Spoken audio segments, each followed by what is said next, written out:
Alright everyone, welcome to Pillars of the Past.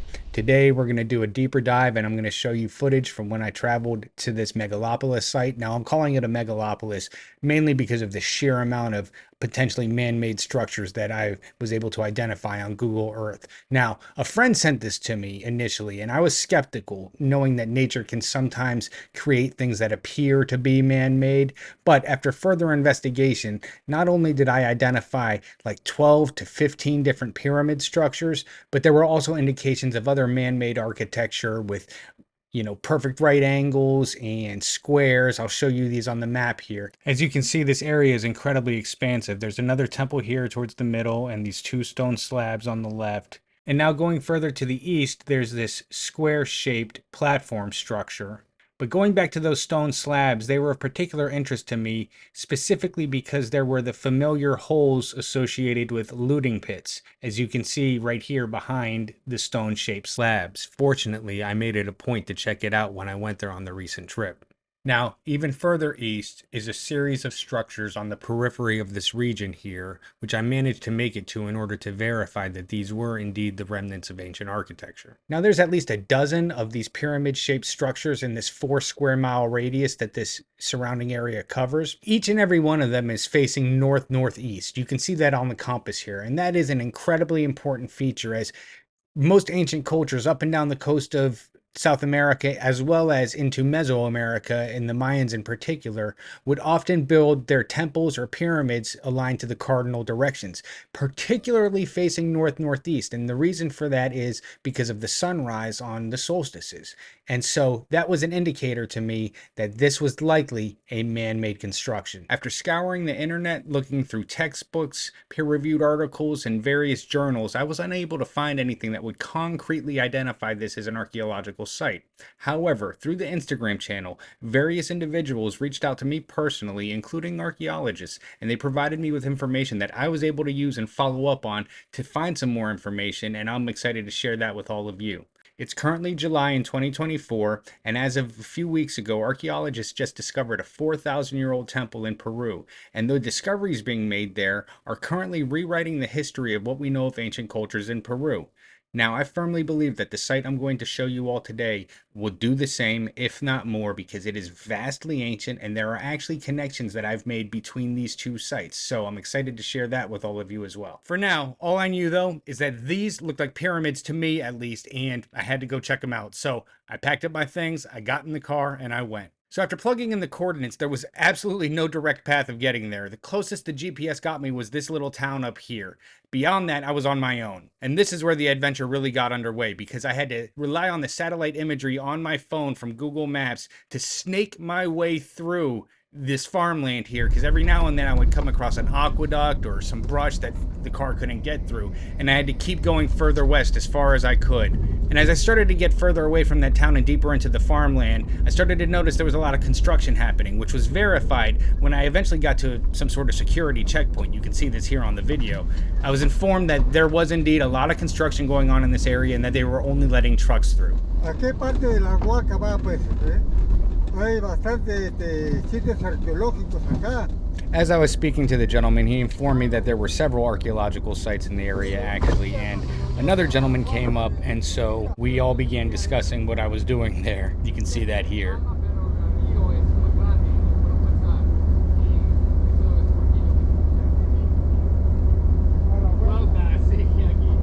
After sharing with them my research intentions, they became very helpful and gave me some general directions of where a known archaeological site was.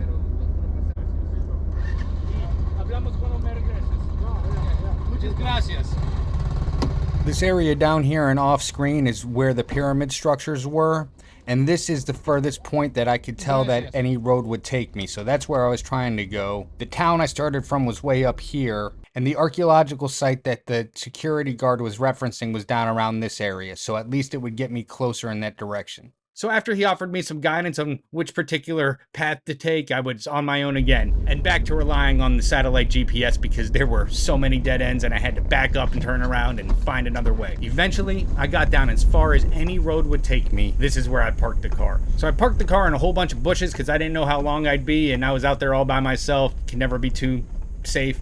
I strapped on my backpack, put on my hat, put on my sunscreen, and I was off on this uncharted hike.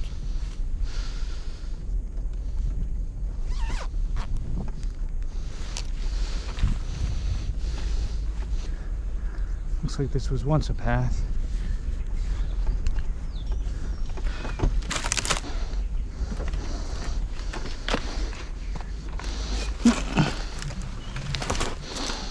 Now again, all I had was my GPS kind of telling me which direction I was headed, so that's what I followed.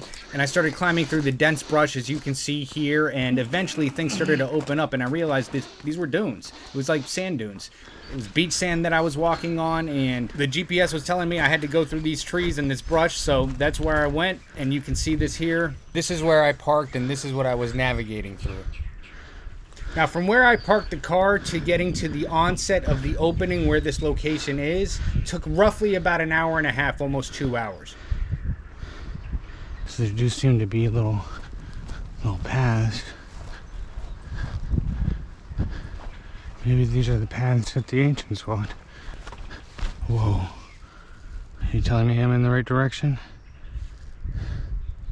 I couldn't help but think how difficult and tricky it was to navigate to this location, given the fact that it's inaccessible on one side because of a river, and then this other side has these very confusing dunes. So I wonder how these things might have been taken into account when strategically deciding to build a site here, or what the landscape must have looked like back when it was constructed. Additionally, I have to imagine the difficulty of accessing this site must play some role in the lack of excavations that have taken place here. There were so many paths and different ways to maneuver your way through this area that the sensation I got, at least, was maybe this was a pilgrimage site of some sort, that these were all different paths people had once previously used to get there. Just a thought.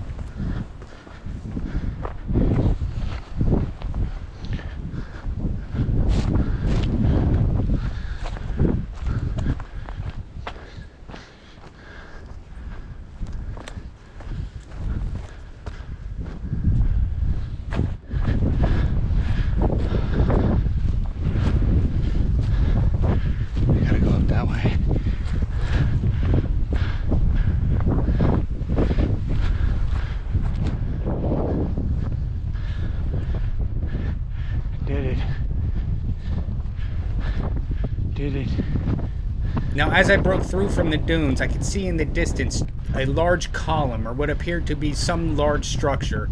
So I walked up to it and I saw this ancient adobe wall being held in place by what seemed to be modern bricks. There actually appeared to be two of these supported structures. You can see one here, some sort of perimeter wall here, and the second supported structure here. It looks like the original wall. Sandstone. Yeah. Now, if you look on Google Earth here, this is the location I believe these two columns were. And after having gone through the footage again, it would seem that there is structure buried underneath this in conjunction with what you can see from Google Earth. But this isn't one of the initial structures I was looking for when I satellite surveyed the area. So I took a moment to orient myself and saw on my GPS that the structures I was looking for were still quite a ways away, and I just had to see what these things looked like.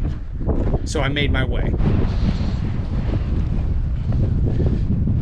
It's pretty incredible walking to one of the temple-looking structures from the coordinates on Google Earth. I just know it's in this direction. The landscape here was surreal, and I kept looking at my GPS because, as far as I could tell, I should be seeing structures. They looked so massive on Google Earth, and I was getting a little disheartened that I wasn't seeing anything in the distance. But I kept going and kept trekking along, coming up this next little hill here. Boom. Holy this is incredible. Holy there it is. I had found the first one. There it is.